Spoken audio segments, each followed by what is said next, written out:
This is episode 6 of the Shame Proof Your Life podcast, the one where I talk about my mom. I'm your host and shame coach, Danita Brummer. In this podcast, I tell stories from my life to fulfill a prompting I've had for far too long. I help you tell your story in a way that you see you aren't alone and there's nothing wrong with you. I want you to stop believing the lie you aren't enough so you can live a life of freedom and fulfillment the way God intended. All right. So last week I talked about my dad, and this week I want to talk about my mom. And just like last week, I'm probably going to get a little bit emotional here. So you've been warned.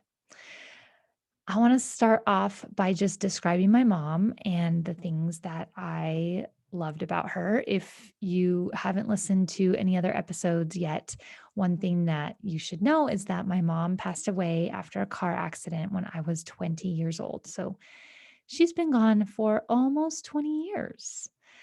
Um, but when she was here, she was very smart. She was the only one probably that could out argue my dad. I remember him telling her so many times, "You should have become a lawyer." She read voraciously. She always had a book or a magazine or something in her hand. And she had this really interesting habit. When she read, she would read to herself, but instead of reading silently, she would make the sounds of some of the letters, and it sounded like all the S's, P's, and T's. She would only say those kind of in this whisper. So that's kind of a little quirk of hers. She was very stubborn. I think that is probably a trait that got her through much of her life. She could definitely hold a grudge if she wanted to, but she didn't generally want to in most aspects. She was very loyal and loving. She loved her family. And when we moved away from her family when I was 6 years old, she missed them so much. And we did go down and visit them, and they came up and visited us occasionally. But I think that was kind of one of her biggest sadnesses was not being closer to her family physically so that she could be more involved in their lives. Um, she the life lesson that she taught me as I like the one thing that stands out the most when I think about my mom is that I remember her telling me on more than one occasion, "Don't ever let me catch you making fun of someone else, especially people who are different, who, now we would call them differently abled." But she would say, like, handicapped people or people who look different, like, you treat them the same as everyone else. Um, and I don't know what happened in her life that made her so passionate about that, but she was very accepting and loving of people of all kinds. And it's just so true. I actually struggled a little bit. Like, why did I love my mom? Well, she was my mom, right? But I also know that there were so many ways that she was totally imperfect. So when I was trying to like think objectively about who she was and how she was in the world and what I loved about her, I just kept thinking like, but she was just my mom. So I just want to point out for the fellow parents and for those who want to be parents or for those who are children and maybe are a little bit hurt by your parents. It's so true that in general, over time, your kids won't always remember what you said or did, although they will remember some of that, but they will mostly remember how you made them feel. And my mom made me feel accepted and understood and loved. So that's probably the main reason why I loved her. She just she was just my person, right? And Yeah, I don't know, I just relate to her so much as a mom and as a woman in the world. I don't know if this is true for everyone, but I think I just learned a lot about how to be and who to be by being with her and watching her. But of course, there was a lot of what I'm just calling heartbreak. It These aren't things that I didn't like about my mom the way I mentioned things that I didn't like about my dad, but these are things that kind of break my heart when I think about her. And perhaps there's a little bit of a difference here because my mom is gone and my dad is still alive. So, and my mom has been gone for many years, like I said. And so perhaps I think of her and remember her in a slightly different way. But a lot of my growing up years, and of course, there were beautiful, happy times as well, but it would seem to be more filled with her being sad and depressed. I would not be surprised at all if she was clinically depressed or maybe even bipolar. And, looking back, it just kind of breaks my heart a little bit. That sadness in her, I think, really stemmed from a hurt that happened, and I don't know exactly what that hurt was. I have some guesses, but I can't verify them for sure. And I think that hurt kind of escalated into sadness, and then from there escalated into anger. And she sometimes took her anger out on us kids. And I don't know. I just want to like pause here for a second and point out that this is my story and this is my version. And I have sisters who, could maybe listen to this and totally disagree. And that would be their story and their version. And both things are true. Um, these are just things that I'm remembering. And I in no way want to blame my mom. Like I said, I just have so much love and compassion for her. But also I can look back and see places and things that maybe at me as a mom, I would do differently, or things that just stood out in my mind. Not that we can take them back, but anyway, I just tread lightly here because I love my mom and I don't ever want anyone to think that I'm blaming my dad, my mom, anyone that crops up in my stories because that's not the point. The point is just to share my truth and to better understand myself and my place. And this is how I'm doing it. So I do have this one memory from when I was 7 or 8 years old. I started doing the family dishes around that time. And I remember one day my mom wanted me to do the dishes. And we were one of those families who didn't do the dishes every night. It was like a once a week kind of event where we would use up every single dish in the house and then wash them all at once. And, of course, we didn't have a dishwasher. And so we would wash and then air dry the dishes and we would stack them all up, right, and let them dry. We didn't even towel dry the dishes and put them away. We always let them air dry. And I think I was 7 years old when this story took place. My mom asked me to do the dishes. And I remember it felt like it was taking forever. And like my arms and my shoulders were getting tired. And I stopped when I got to like all the pots and pans. And I was like, Mom, I don't think I can finish because there's like no place else to stack these. And she got really upset with me, like huffy puffy, like, oh, I have to do this myself. And she came out and she restacked all the dishes and created a bunch more space because I was this little kid. I didn't know how to stack the dishes efficiently. And so I was like, okay. So I kept going, kept washing the dishes. And I remember getting done with the dishes and I was like, Mom, I'm scared that these are going to fall. And one of the pans was a glass Pyrex pan. And she came out all huffy puffy again and restacked them. And I was like, "I'm done, but I don't I'm scared these are gonna fall." And so she was like, yeah, I don't remember what she said, but she was very, like, annoyed. And I think while I was washing the dishes, she was in bed reading.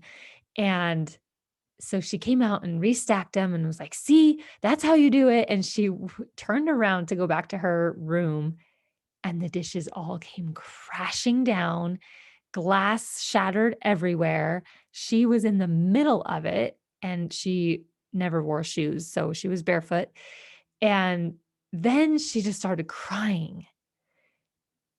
And I remember being this little kid being like, I don't know what to do." And so I think I went to try to help her clean up, and she just snapped at me and was like, "No, don't help, don't move." And, my guess is that she already felt like she was in the middle of all this shattered glass, and so there's no point in me getting my feet cut up. And so she cleaned it all as she cried. And I kind of felt a little bit like indignant, or kinda like, "I told you so." Like, "See, I told you I was worried that these were all gonna fall, and you told me that, they'd all fit." And I don't know, like, I just that that experience stands out in my mind. And another one, probably within the same school year, I came home from school one day, and after school, we would always have, like, an after school snack, and I think she made us top ramen. And, I told her, "I'm not feeling very good, and I don't think I can eat the top ramen." And she said, "Oh, you're gonna eat the top ramen." And so I felt bad, and so I ate some top ramen, but I really felt nauseous. And then I was like, "Mom, I don't feel good. I can't finish this top ramen." And she was like, "No, you need to finish that." And so I finished my bowl of top ramen, and immediately afterward, I threw up all over the place, and she got really mad at me, but I was like, "I told you I wasn't feeling very good." And now as I look back, I think probably she wasn't so much mad at me as she was mad at herself at not listening to me and then creating more work for herself. But those 2 experiences kind of stand out in my mind. I can't quite put a finger on why exactly, but on the one hand, I felt very grown up and responsible, like I could help. And on the other hand, I felt totally helpless because, like, I was right. The dishes fell and I didn't feel well and I threw up. So, and then just feeling helpless watching your mom cry or be upset or angry over something that you can't change. So that kind of is a little bit heartbreaking to me. Um, Even though she was so smart and so stubborn and so loyal and so loving, she wasn't that way toward herself. She was very insecure, and I think she lived in a lot of shame.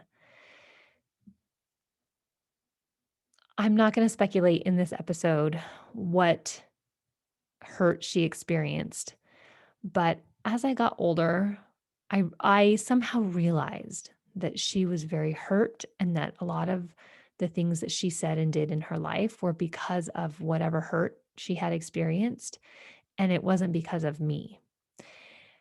And I had an experience around, I believe, around the age of 11, where a family member was sexually abusing me, and I did not like it. And but I was old enough to, say something, and I did try to tell this person, to stop, and I tried to stay away from them, but they were kind of part of our extended family, and we spent a lot of time with their family. And I remember one day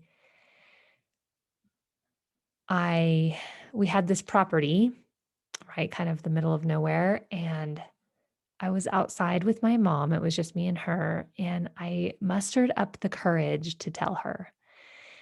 So I said, "Mom, I have to tell you something." She was like, "Okay, what?" And I said, "This person is putting their hands down my pants and touching me." And she, like, froze, and she was like, "Okay." And I remember I don't know if you have these poignant moments in your life, but I certainly do, where I kinda remember thinking, "Aren't you supposed to do something about that?" And she didn't. She was like, "Okay." And I kind of feel like as I look back on my life, in the moment, I didn't realize this, but now looking back, I feel like I kind of grew up in that moment as that 11 or 12-year-old girl, realizing that while I love my mom so much, she wasn't always going to be there for me. And I could say that that was painful. I suppose in a way it was, but that's not really how I responded to it. I kind of responded to it by just resolve. Like, okay, well, I guess I'm on my own here. So I got to figure this out. Another experience, I was a little bit older, but not too much older, 12 or 13 years old. And my parents were going through a really tough time. They were fighting a lot, they were arguing a lot. My mom was um, very sad, very depressed, very withdrawn. And I think she was kind of on the brink of sort of giving up. I remember a couple of times her just walking away from the house and me wondering if she was actually going to come back this time. And there was a time when we were at home. I don't know where everybody else was, where my sister and my dad were, but it was just me and my mom. And she looked at me and she said, "Danita, do you think I should leave your dad?" And I,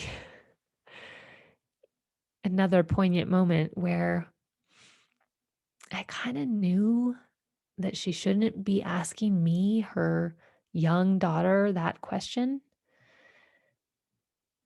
But also, I sensed that she didn't have anyone else that was really going to tell her the truth that she felt comfortable confiding in. And I think I told her that she needed to do what was right for her. And there's this young girl in me who desperately wants her parents to get along and love each other and to be that happy family that we see in TV. And then another part of her wants her mom to be happy and knows that that's never going to happen when she's with her dad. So there's kind of this conflict. And I don't know, I think maybe I know I was required to be wise beyond my years. And yeah, I mean, it was just the truth that she needed to do what she needed to do for her. And it wasn't long after that that she did leave my dad and we moved back to town where at least there was electricity and running water. I learned from my mom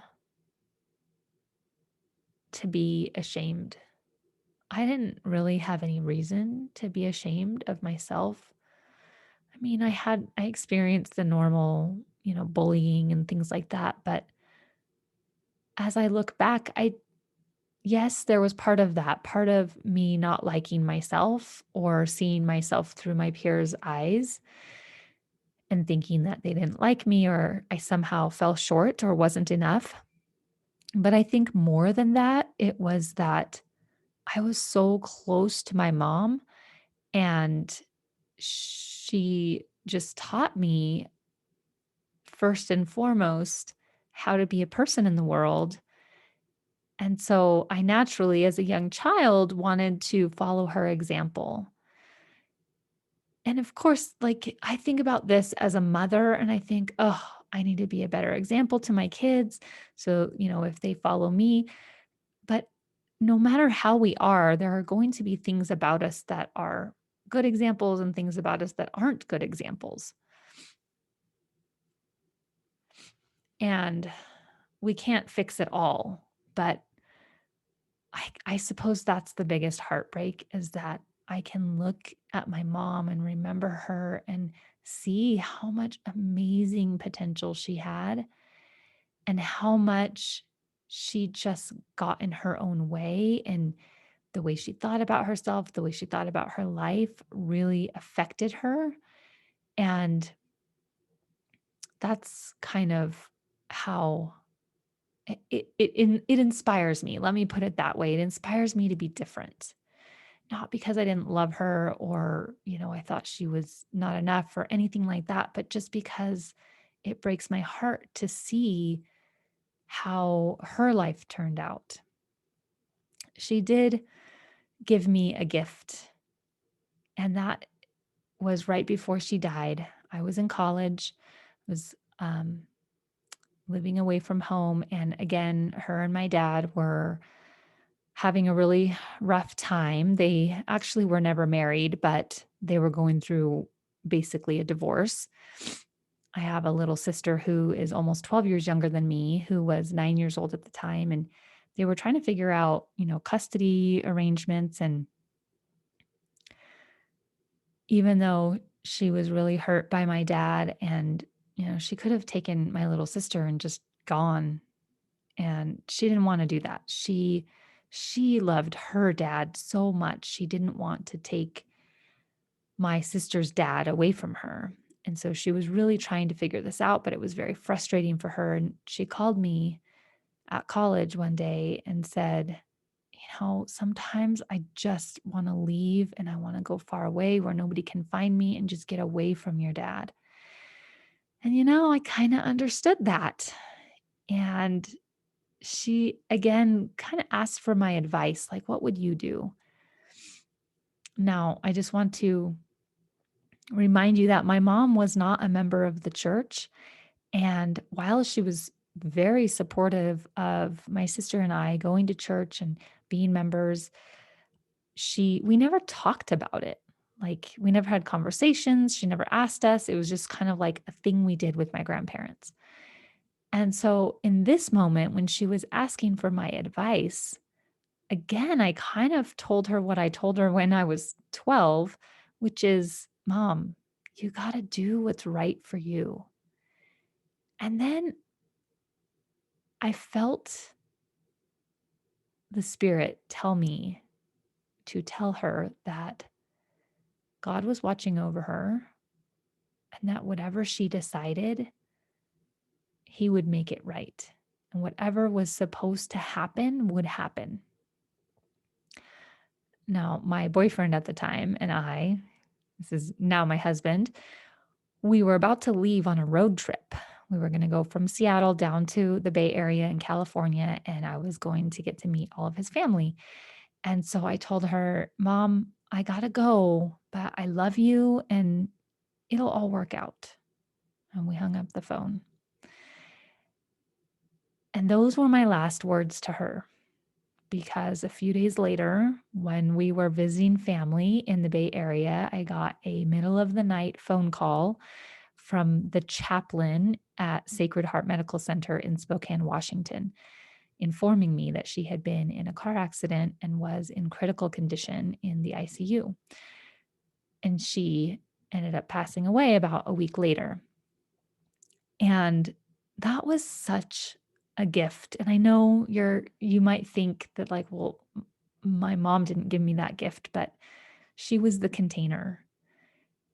At the time, I had just started coming back to church after being away from the church for 5 years, and my testimony was very small and shaky.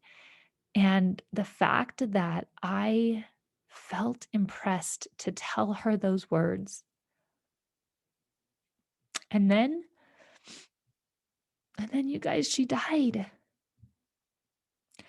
And I told her that God was watching and that whatever was supposed to happen would happen and that it would all turn out just fine.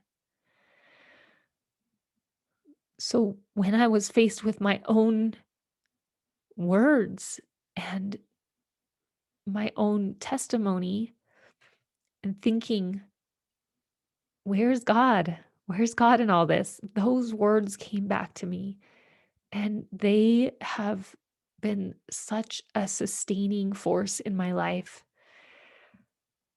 I'm going to talk more about that experience in a future episode, but it just seems like many of the turning moments, many of the learning moments in my life happened with my mom as the witness. And I'm so grateful for that. I really loved her. She made it okay for me to be shy and quiet. She accepted me when it felt like nobody else did. And yes, she had her flaws as well. I do have a little exercise for you today.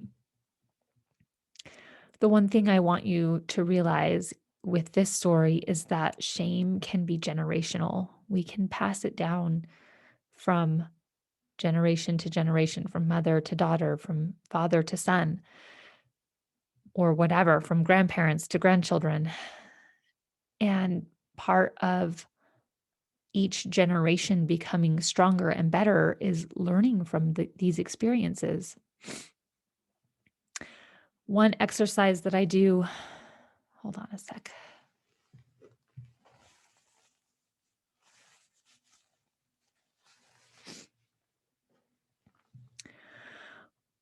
One exercise that I recommend in a situation like this is writing a letter. And you can do this in a lot of different ways. You can write a letter to your past self, to yourself as a child. You can write a letter to your future self. You can write a letter from your future self to your current self. And you can write letters to people in your life that you have things to tell. And for this episode, I wrote a letter to my mom. And I just felt inspired to do this, and I want to read you the letter.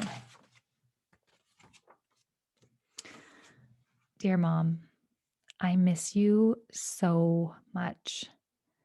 There's so much I never got to say. All the thank yous for everything you did and I didn't even know. I'm sorry for the hurt you experienced. I know it wasn't about me, but I'm still sorry. I wish you could see how amazing you are and were. I wish you had been more confident in yourself. I'm still listening. I'm still learning. And I'm trying to stop the cycle, not just for your posterity, but for everyone who suffers in this way. I think you'd be proud. Love, Danita.